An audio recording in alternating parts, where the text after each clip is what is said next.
Have you ever stood in front of someone wanting to speak but nothing came out? Your thoughts scrambled, your voice caught in your throat, and all you could do was hope the ground would swallow you whole. That's not just awkwardness. That's fear. That's doubt. That's the quiet voice inside that whispers, "You're not enough."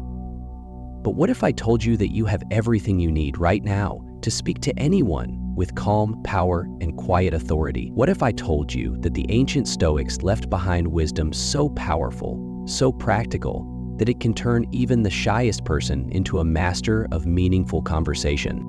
In a world full of noise, the real power lies in presence, not in saying the most words or in having the flashiest story, but in being the calmest person in the room. You don't need to be funny, you don't need to be charming, you just need to be still. Stoic philosopher Epictetus once said, "We have 2 ears and 1 mouth so that we can listen twice as much as we speak." This is not just a quote, it's a strategy. Presence is the beginning of all influence. It's what makes people lean in. It's what makes silence feel full, not empty. The next time you walk into a room, don't rush to speak.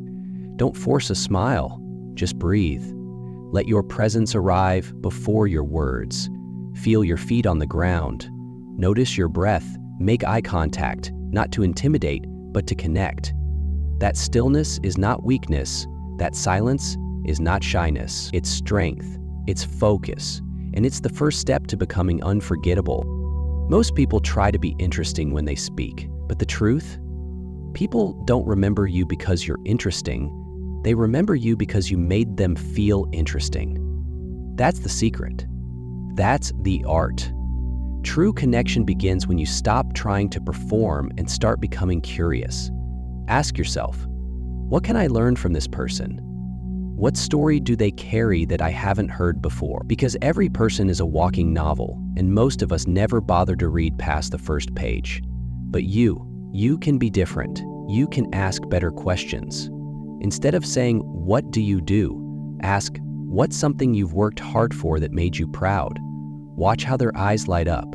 Watch how their guard drops. Stoicism teaches us to be students of life, and people are the most fascinating textbooks in existence. And here's the twist. Curiosity isn't about getting information. It's about creating safety. When you ask with your eyes, with your voice, with your attention, you make someone feel seen. And that, more than anything, is what we all want: to be noticed, to be understood, to be valued. Marcus Aurelius, the great Roman emperor, wrote, "Waste no more time arguing what a good man should be. Be one. Be that person who listens not to reply, but to understand. Be the one who sees beyond the surface. Let others talk. Let their words unfold. And when you speak, do so with warmth, with clarity, and with purpose." But what if you still feel nervous? What if you worry that your voice is too soft or your words are too small? Then, hear this. Confidence isn't the absence of fear. It's moving forward with it. It's standing in the fire of discomfort and saying, "I belong here." The Stoics practiced what they called premeditation of misfortune. They would imagine the worst possible outcome, feel it fully, and then let it go. What if the person ignores me? What if I stutter? What if they walk away? Good. Let it happen in your mind. Then breathe and realize you are still alive, still strong, still enough. Because courage is not built in ease. It's built in tension. Every time you speak, even when it's hard, you are growing your inner strength. And your words, they matter more than you think, but not because of how clever they are. No, they matter because of the energy behind them. Stoic wisdom teaches us to speak only what is true, what is necessary, and what is kind. Not fake kindness, not people-pleasing, but the kind of honesty that carries weight. The kind that sits with you after the conversation ends. So speak less, but mean more. Use stories instead of statements. Use emotion instead of facts. Say, "I remember feeling lost too," instead of "here's what you should do." Say, "That sounds hard," instead of "just get over it." Because when you speak with compassion, people don't just hear your words, they feel your soul. Here's a powerful truth. People won't remember exactly what you said, but they'll never forget how you made them feel. So ask yourself, what emotion am I leaving behind when I speak? Is it peace? Is it pressure? Is it presence? You choose. Every conversation is a chance to leave a mark, not to impress, but to impact. So start looking at conversations as sacred spaces, even the small ones, especially the small ones. A few kind words to a stranger could echo in their mind for days. A simple compliment could be the only warmth someone receives all week. You may never know the full weight of your words, but that doesn't mean they're light. Still, we must talk about the hardest part, the fear. The fear of rejection, the fear of saying the wrong thing, the fear of looking foolish.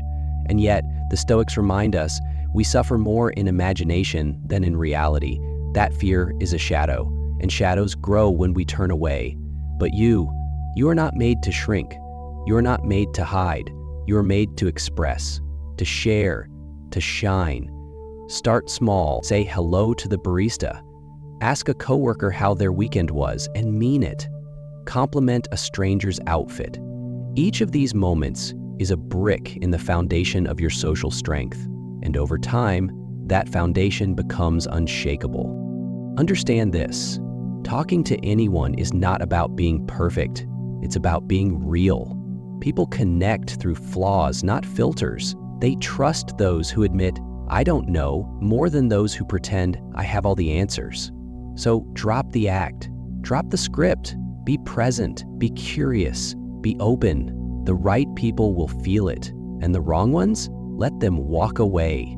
Not everyone deserves your energy. Choose your conversations like you choose your friends, with care, with intention, and with respect for your time.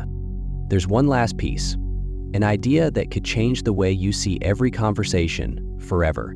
It's this: every person you meet is fighting a battle you can't see. Even the confident ones, even the loud ones. We're all just trying to feel a little less alone, a little more understood. So when you talk to someone, even for a moment, you are holding a fragile thing in your hands: their trust, their time, their truth. Handle it gently. Don't rush to respond. Don't interrupt. Let the silence bloom. Let the moment unfold.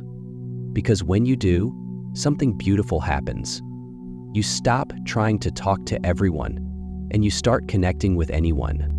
The Stoic path isn't about becoming someone else. It's about becoming deeply rooted in who you already are. You don't need more charm. You need more stillness. You don't need more lines. You need more listening. And when you embrace that, when you choose presence over panic, curiosity over control, and kindness over cleverness, you'll find that talking to anyone becomes less about what you say and more about how you make them feel. So now it's your turn. Go out into the world, speak with heart, listen with depth, and remember this: true wisdom is not shown in how many people you impress, but in how many souls you touch. The ancient Stoics didn't just teach us how to think, they taught us how to live. And that includes how to speak. Not with noise, but with meaning. And if this message spoke to you, don't just keep it to yourself. Share it, live it, carry it into your next conversation. And if you want more ancient wisdom like this, subscribe, comment, and come back. Because the next time you speak, you won't be searching for the right words, you'll be speaking from a deeper place. The place where truth lives. The place where you now belong.